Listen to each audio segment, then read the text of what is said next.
Lending Act, TILA, and the Truth in Lending disclosures. If you've ever seen a retail installment sales contract, you've seen a Truth in Lending box, or what I call the Truth in Lending box. That's that box in the retail installment sales contract that states what the sale price, the amount financed, the interest rate, the cost of the financing, right? The amount of interest that's being paid over the loan. And it usually has there below the payment schedule and what's necessary to pay off the car. That's all in that Truth in Lending box in a retail installment sales contract. The Truth in Lending Act governs that. It also, another interesting little tidbit that a lot of dealers run into, it's this, I don't know why the government does some of the things they do, but they call it Regulation Z of the Truth in Lending Act, and that's the big regulation that governs the car dealers specifically, but car sales, lending, and secured interests in lending. One of the major things in that I see fairly regularly in my practice are dealers who charge a different price on a vehicle based on credit versus cash.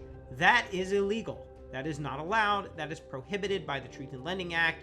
It may also be prohibited by state laws and other things, but it's certainly prohibited by the Truth in Lending Act. What that means is that a customer that comes in wanting to buy a car with cash has to be given the same price as a customer wanting to buy a car on credit. Now, of course, interest rates change. The amount that's paid over the course of the loan is different because the credit consumer pays interest. So this does not mean the total amount of the loan has to be the same.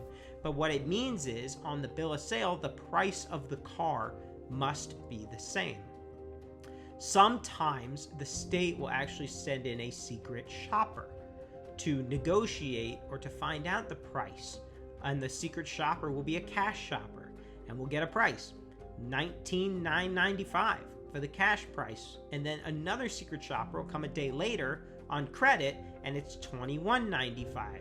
$21,995. Well, look at there. It's $2,000 more for the consumer to buy it on credit than it is for the consumer to pay with cash. That is a violation. So the Truth in Lending, not only does it govern some of the documentation and what must be in the document, but it does other things like credit disclosures and also that the cash price must be the same as a credit price for a vehicle.